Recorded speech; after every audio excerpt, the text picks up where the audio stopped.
This is quite interesting. Okay, but I have something else interesting. First, welcome to Quick and Dirty. I don't really know how I will call this video, but basically today it's about what is the difference from a technical creator's standpoint.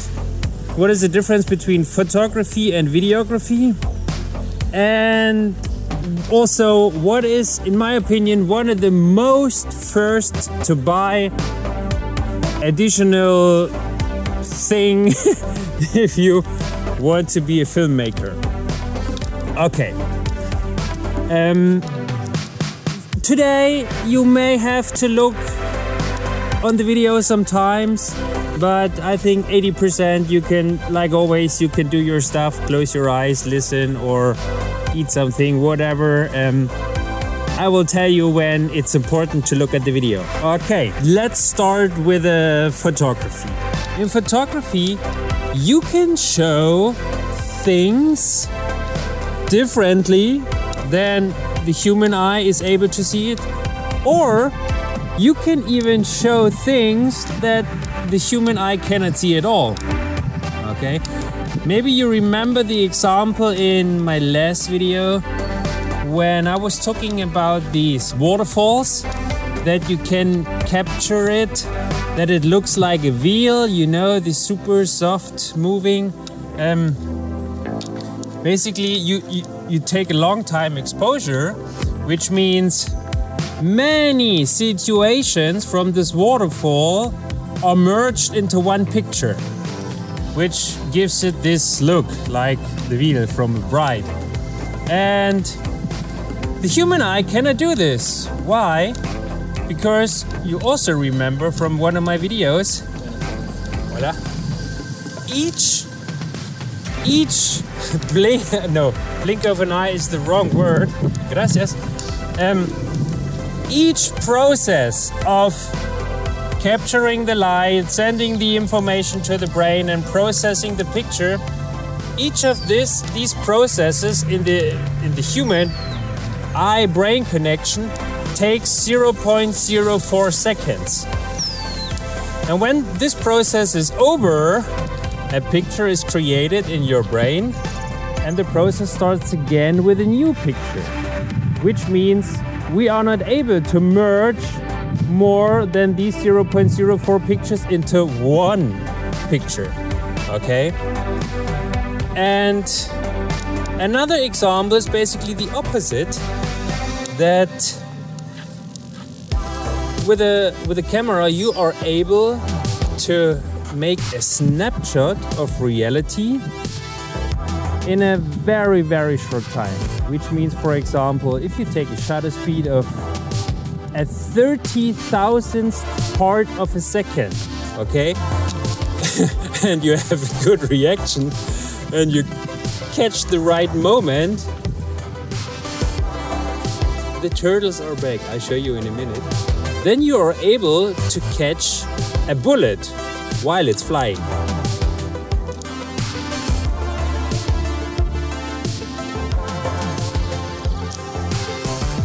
Yeah. You are even able to get a sharp picture. Okay? We humans, we cannot even see the bullet. And if we see it, then definitely not sharp, because again, in these 0.04 seconds, the eye is capturing everything what's happening in this time.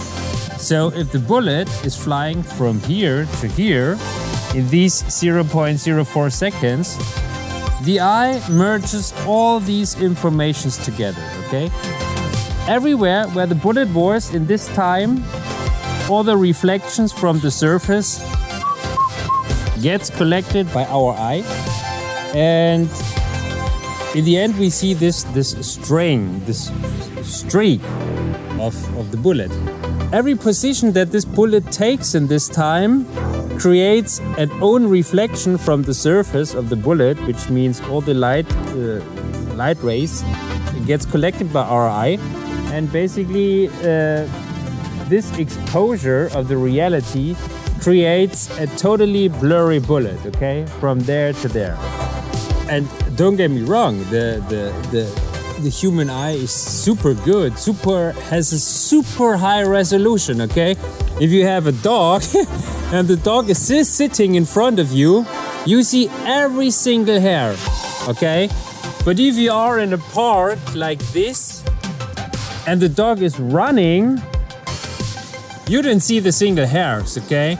In this period where you capture the picture in these 0.04 seconds, every position that the fur is taking is merged into one. So the conclusion is that the human eye, because of its slowness, okay? You remember we had the example that flies, for example, they see the sweater coming because they see maybe 100 pictures each second, I don't know. The human eye has a natural motion blur, or it perceives each motion with a blur, okay? The faster the motion, the bigger the blur. Good. So if you are a movie maker, you just cannot stitch pictures together with any setting, no. You have to follow some rules, especially when you want to create the same natural motion blur how our eye perceives it. And basically 99% of all movies in the cinema, they follow these rules, which are basically two. The first thing is you shoot the same amount of pictures how your eyes is able to process, which is right, 24. In the movie world, a picture is called a frame, okay? So this amount is called a frame rate. So your frame rate should be 24 frames per second. That it comes the closest to the natural eye. And the second thing is, maybe you remember this example from one of my last videos with this flip book, with this flicker book. When you have this little book and you paint this person or whatever which is moving, if you flip this book 24 pages in a second, you have exactly the number which our brain can process. Very short side information. What about these super cool slow-mo shots? For example, you record an explosion which takes 1 second and you make lots of pictures in this time, but later you only show 24 of these pictures every second. Means the whole explosion you can watch like 20 seconds or whatever and you see many details. Anyway, this is totally another topic. Okay, let's put to the record. First is the frame rate, 24 frames per second. What is the second thing, and this is maybe even more important, is you want the same natural motion blur. How you do this? Let's do a little bit of mathematics, okay? If you shoot 24 frames in 1 second, means when you put this around, for each of these frames, you have a 24th part of a second to shoot. And if you write this number down, 1 divided by 24, you get the digital number 0.04. This might be familiar to you. So the recording time for each frame is 0.04 seconds. But this does not mean that you use the same time to expose your film material. That's a huge difference. What does that mean? Okay, let's go back to the bullet example. Imagine we make only 1 frame, okay? We catch the super right moment and we push the shutter. the recording process starts. And this process lasts 0.04 seconds. But because we want a super sharp picture of the bullet, we want no motion blur, we only expose the first, let's say, 10,000th part of a second. Okay? What happens? The recording time starts, the shutter opens, closes, all in 1/10,000th of a second, and the exposure time is over. But the recording time still goes on because we just have 0.00001 second is passed, which means we still have 0.03999 seconds left of the recording time. And basically this is exactly what happens. The recording time goes on just with a closed shutter, which means no more light information are collected. As easy as that. Now you can compare these two times. The recording time, which is 1/24th of a second, with the exposure time, which is a 10,000th of a second. When you compare these, you get a ratio between these two times. Basically, how many of the whole recording time is used as exposure time. And in this example, we can calculate this. We take the 10,000 divided by 24, and we have a ratio from 1 to 400, which means only a 400th part of the whole recording time is used to expose the material, or one frame. And the rest of this, which is not used as exposing time, is just waiting time, okay? So if you want, you can use a shutter speed as short or as fast as your camera is able to do this. And you just get a super high ratio, 1 to some thousand, okay? But what if you use the whole recording time also as exposing time? Which means you have a ratio of 1 to 1. So how long can be your exposure time if you make, let's say, 24 frames per second? 24 frames per second means each frame uses a time of a 24th of a second to record. And basically this can be your exposure time, which means you have no waiting time where the shutter is closed, but you're still recording. Because everything happens at the same second. We start the recording. In this moment, the shutter opens and the 0.04 seconds clock is running, okay? And the whole time while we are recording, the shutter is open and collects all the information, all the situation, everything which is changing is collected into this one frame. Remember the bullet example? We collect all these positions of the bullet. And when the 0.04 seconds are over, the shutter closes and the camera stops recording this frame, and it merges all the information together into one frame, which leads to the result that we have this streak of the bullet. And after this, the process starts again. So we have basically no time with the closed shutter while recording. Good. Okay, in this example, we had an exposure time of a 24th of a second, right?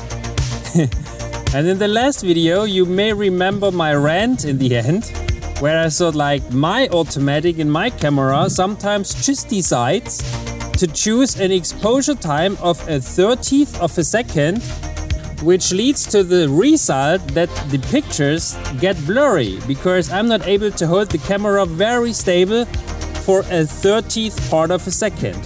And a 24th part of a second is even longer. Which means if you shoot a movie with this low shutter speed, basically the whole movie looks very blurry because every movement of the camera or of objects, they just look blurry, especially when they are fast moving. So this is not a really good idea. when you don't want this, okay? You can make the creative decision and you want a very blurry scene like in a dream or something. Then you lower your shutter speed on purpose to get this dreamy, not sharp look. And you also may remember that I told you that a human is capable to keep the camera stable for 1/100th of a second. It's good. Or an 80th is also good, but if your shutter speed is slower, like a 60th, it's already starting to get blurry, okay? And basically, if your camera is still, but your objects are moving, it's the same, okay? So, what is the right amount to get a good motion blur for your objects? A 24th or a 30th, where it's too slow, it's too blurry, and the 80th of a second is too short, then the movement is too sharp, you have not enough motion blur. Well, the answer is basically in the middle, in between. A 50th of a second is the perfect number for natural motion blur of moving objects, how the human eye perceives it. Of course, assume that you don't have a shaky camera, okay? Your camera must be stable when your objects are moving, otherwise you have two movements overlapping each other. So if you're filming a running dog and your camera is also shaky, then it's just everything blurry.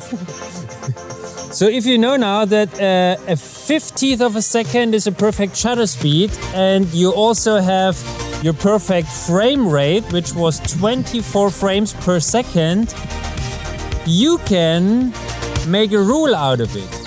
A rule for the perfect ratio between recording time and exposing time to get the perfect motion blur. And we can calculate this. We have the recording time and you have an exposure time which is a fraction of this. You can use all of it or only a fraction. In our example, the frame rate was 24 and the exposure time was the 50th. If you have a ratio of 1 to 2, which means your recording time is double as long as your exposure time, or the other way around. The exposure time is only half of your recording time, and the rest of the recording time is basically the waiting time. If you have this ratio 1 to 2, this is the rule for the perfect motion blur. Okay? Don't get confused with the numbers. It's because it's a 1 divided by something. Just take these big numbers. 24 is half of the 50, roundabout. Okay, but because it's under the slash, 1 divided by the 50 is basically smaller. Okay, the number 1 divided by 50 is smaller than 1 divided by 24. So the exposure time is shorter than the recording time. Maybe it gets clearer if I take the digital numbers. The recording time was 0.04 seconds, right?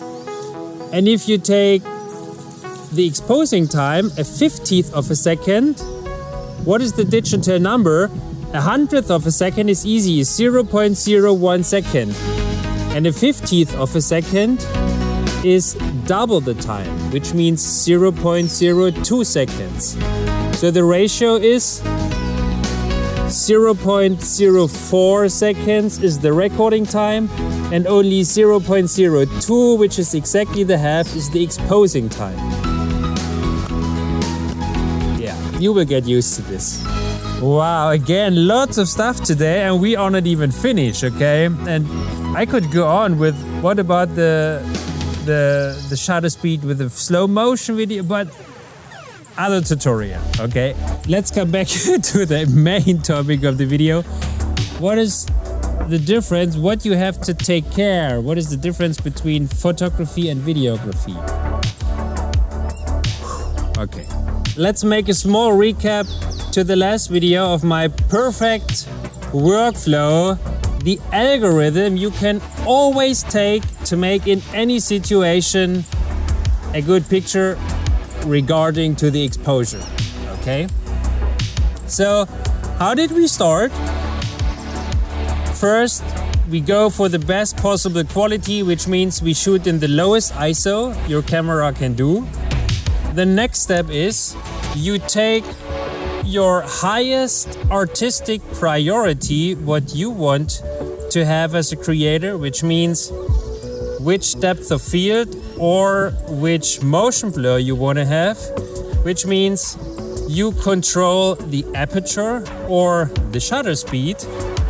The next step is the other thing, which is not so important for you, you take to control your exposure. Let's make an example. You want to shoot a model, okay? What is your highest priority? Of course, it should be a sharp picture, but in many other cases, you want a very shallow depth of field. Means the background should be blurry because you want to totally lead the viewer's eyes to the model. The background should not be distracting, okay? You don't want any details in the background. You want that the people look at the model, okay? Which means you need an aperture with a very low number to get very few of these layers in the picture in focus, okay? We had this in the last video. This aperture with a very low number, with a low f-stop number, leads to the fact, because it's an open aperture, that lots of light comes into the camera, okay?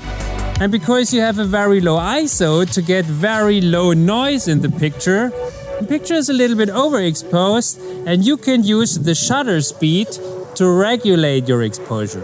Which means you can dial the shutter speed up, make it very short, the exposure time is very short, and your picture is not overexposed anymore. And why can you do this? Because in this model shooting, or in many of these model shootings, the shutter speed doesn't really make a big difference from the artistic view, okay?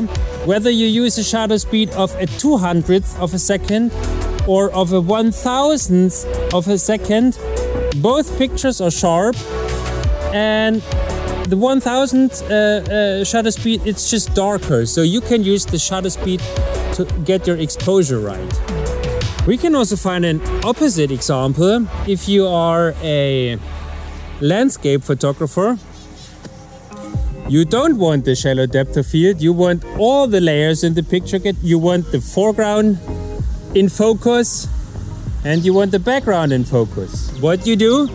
You take the highest possible aperture which your camera has, the highest f-stop number, let's say 22, okay?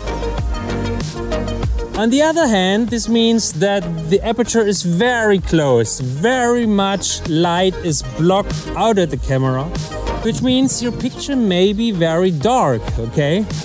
If you still want the low ISO number to introduce the least amount of noise in the picture, you could use the shutter speed to get more light into the picture, which means you make it slower, you make your exposure time longer to collect more light. And in landscape photography, in most cases, this is no problem. Why? Because your objects are not moving. The mountain on the horizon is not moving.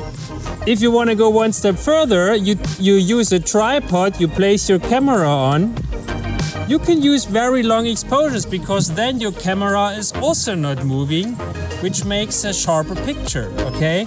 And if you even use a very long exposure number, some photographers even like when the grass in the foreground is a little bit blurry because it's moving, or the water isn't too sharp because you take a longer exposure time.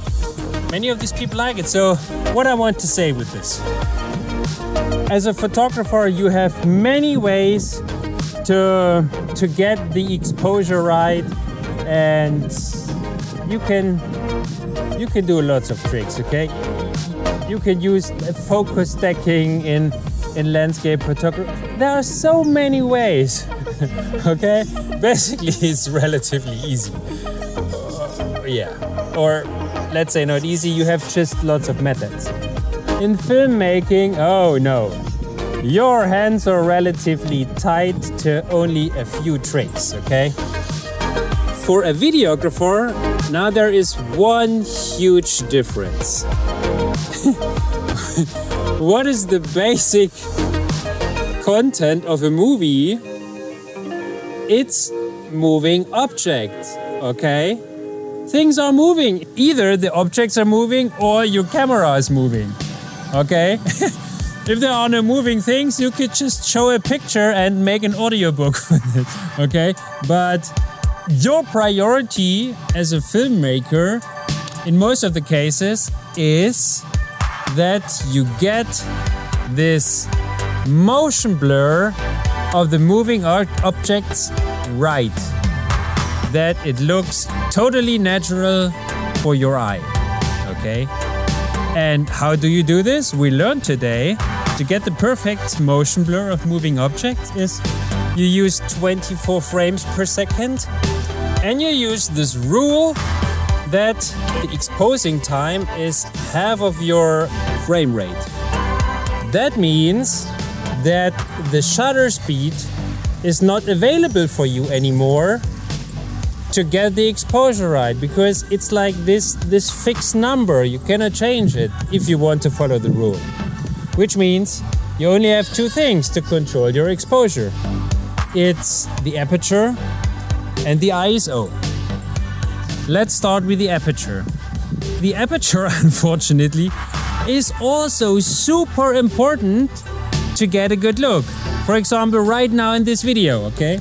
I try that I'm in focus, but the trees in the background, you see, they are not in focus. I don't want them in focus because I don't want you to get distracted by all the details in the tree.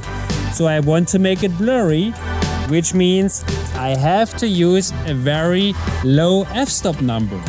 Which means on the other side that way too much light falls into the camera and my video would be totally overexposed. And on what situation does this remember you? The last video I had the scenario that even sometimes a photographer has two super main priorities, the aperture and the shutter speed, okay? And you may also remember that in 95% of the cases, it's not the problem of a photographer that he has too much light. In most of the cases, he's struggling with too less light, okay?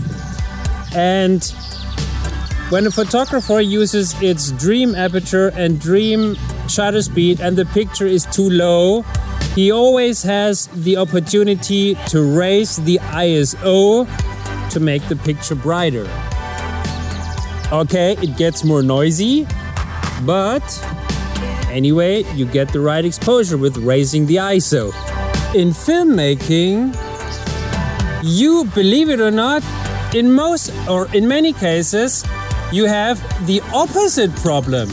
Like, for example, the whole daytime when you have plenty of light. Your problem is that you have too much light. Why? Because we had the fixed number of 24 frames per second, which leads to this very long, to this relatively long exposure time of a 50th of a second. And this is really a long time for a camera. Can you remember we had this exercise when you close your eyes and you open your eyelid as fast as you can and you close it as fast as you can? You see that this super short time is already enough to get plenty of light in your eye, okay? And a 50th of a second shutter speed is collecting lots of light for the film, okay? And the second thing, the aperture, which is very wide open, if you have a very low f-stop number to get this blurry background, also leads to collecting lots of light. So your problem is always an overexposed film at the daytime, which shouldn't be a problem, but as you can remember on my perfect workflow, we already started with the lowest ISO number to get the best quality, to get the least noise. And what is the property of this low ISO number? It is the least light sensitive, which means ISO-wise you already have this version to make your picture the darkest as you can. But your picture is still too bright. So now you have a problem. What to do?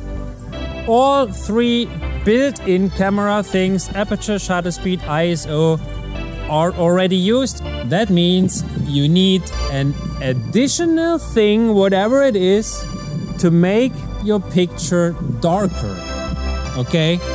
Like if you could use a sunglass to put on to keep more light out of your eye or respective out of your camera.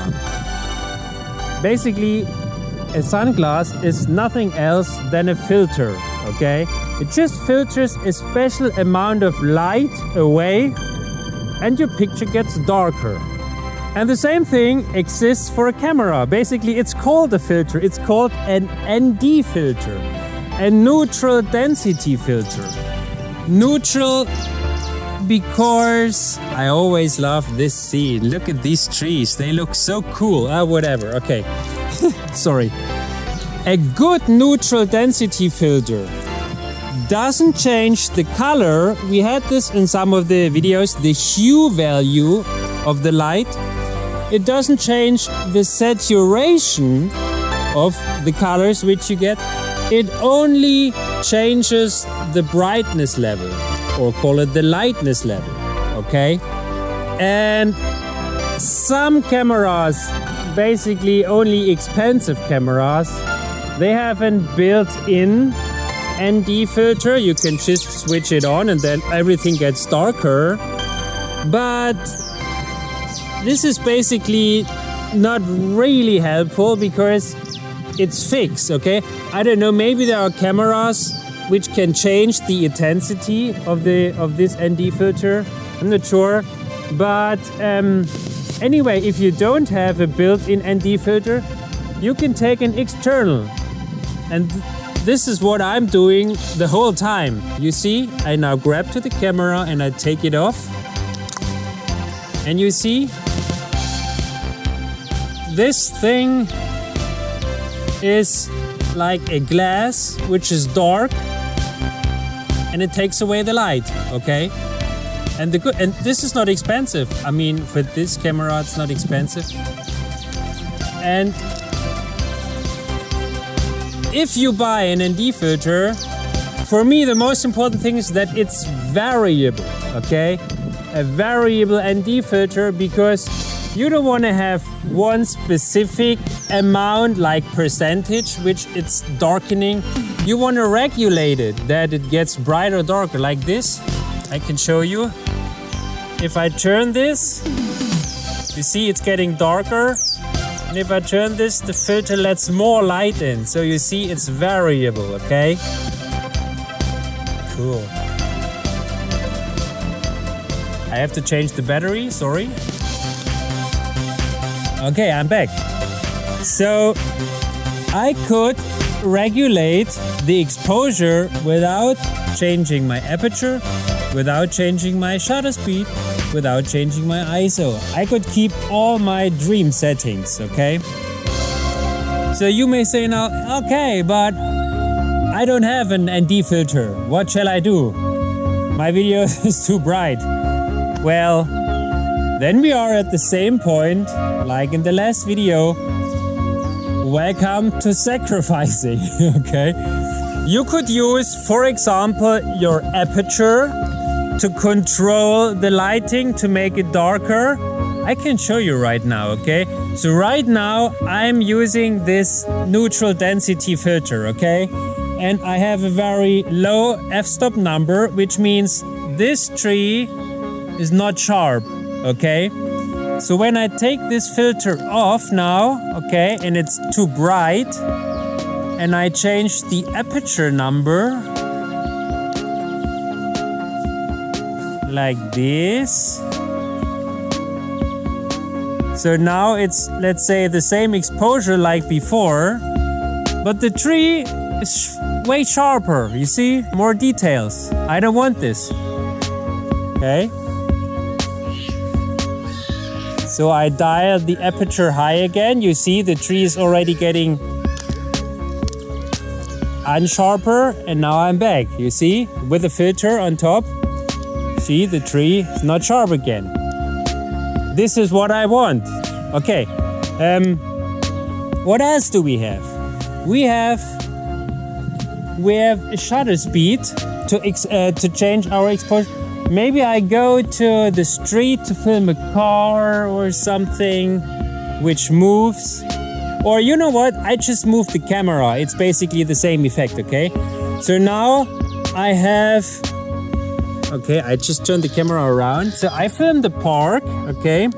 And I use a 50th of a second shutter speed, okay? You see, when I move the camera, it's a little bit blurry, okay? If I move it faster, it gets even more blurry, okay? You can hardly see the details of the trees, right? Okay. If I take now this filter off, you see I take it off again. It's getting brighter. So I can change the shutter speed, okay? Now the shutter speed is at 200ths of a second. At 200ths of a second, which means it's 4 times faster. Before I had a 50th, now it's a 200th. When I'm still, I don't move, you don't see a difference, right? But if I move the camera right now, it looks a little bit more choppy, you see? I even move it relatively fast, and it looks a little bit choppy. The trees are not so blurry anymore, okay? When I stop the picture now, you see that the tree is relatively sharp, okay? And when I put on the ND filter again, like this, and if I make the shutter speed again a 50th of a second, okay? And I stop now with the same speed. I stop now at the tree.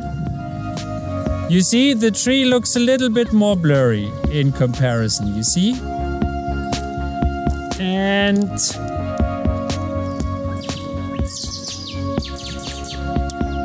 sometimes you don't want this, okay? You don't want these sharper, this less motion blur in the most cases, okay?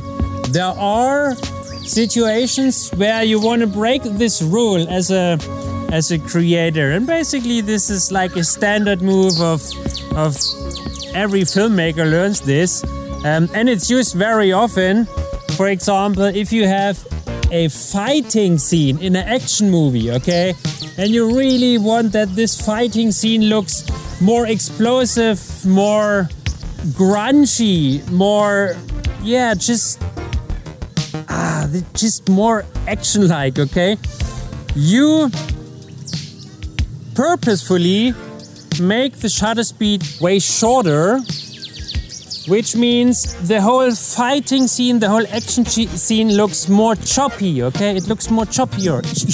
Like when the guy's thrown into a wall or whatever, it looks just more choppy. And if you have a trained eye, you will see this. Just watch the next action movie, and the whole movie is like everything is nice and blurry, but in the action scene it suddenly gets grungy, and this is when the filmmaker looks a very fast shutter speed.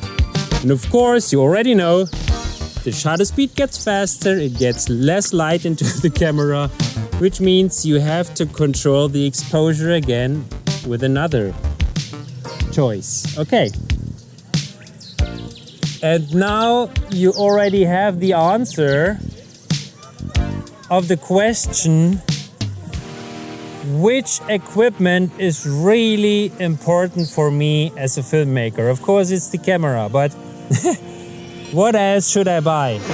And in my opinion, one of the first things you should buy as a filmmaker if you want additional equipment it should be a variable ND filter. Why? Because with that thing, if you can regulate the exposure additionally to the things what your camera has,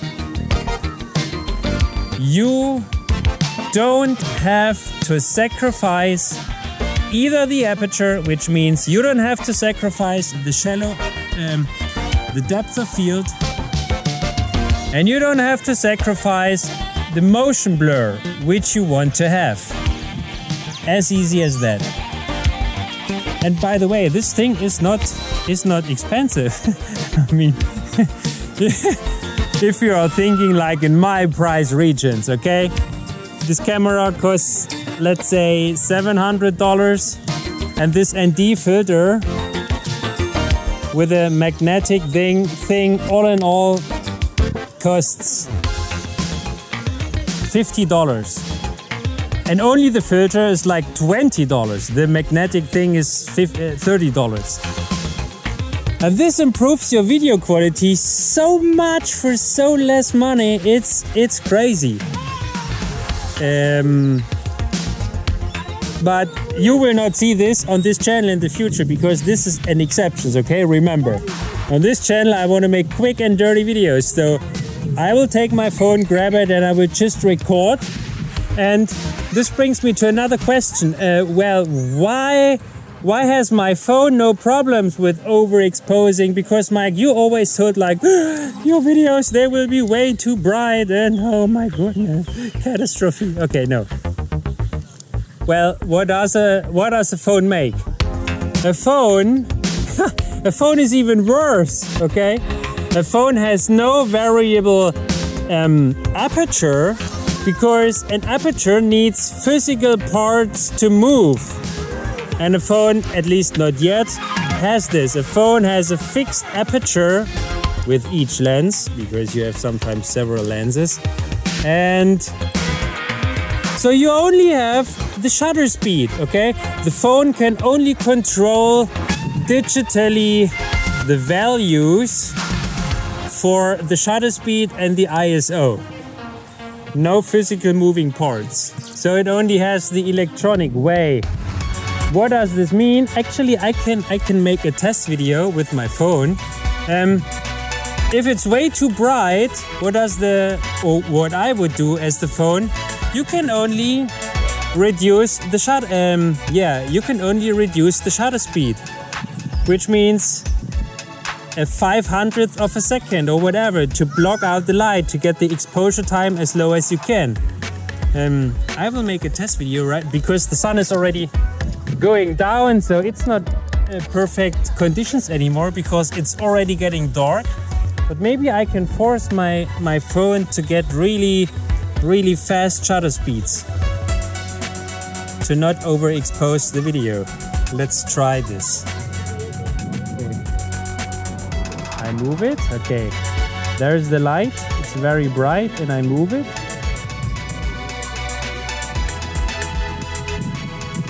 You see this? You see these kids, how they are running? Maybe it looks very choppy. I will do the same with a...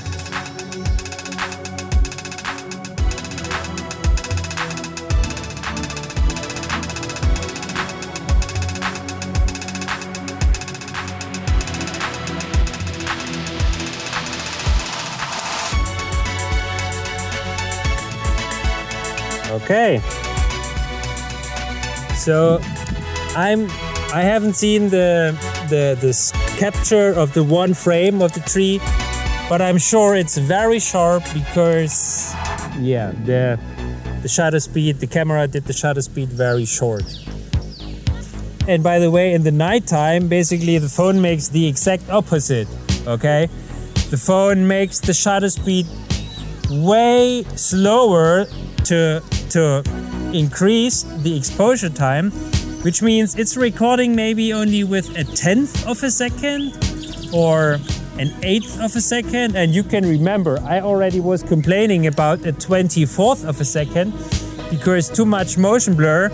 And if you make a video with your with your phone in the nighttime, you will see it's lots of blur. Ignore the noise from the ISO, okay? We're just talking about the shutter speed, because the phone regulates it and makes it so long that if things are moving, it just looks super blurry and just horrible. Horrible. Okay. If you found this video the same horrible like the phone video I was just explaining, then give it a thumbs down, okay? If it was helpful for you, or if you think that might be helpful for other people who want to learn something, then give it a thumbs up. I would really appreciate this. This helps my channel and other people who wants to click the video. And I will enjoy now the lake and the rest of the sun. Ciao.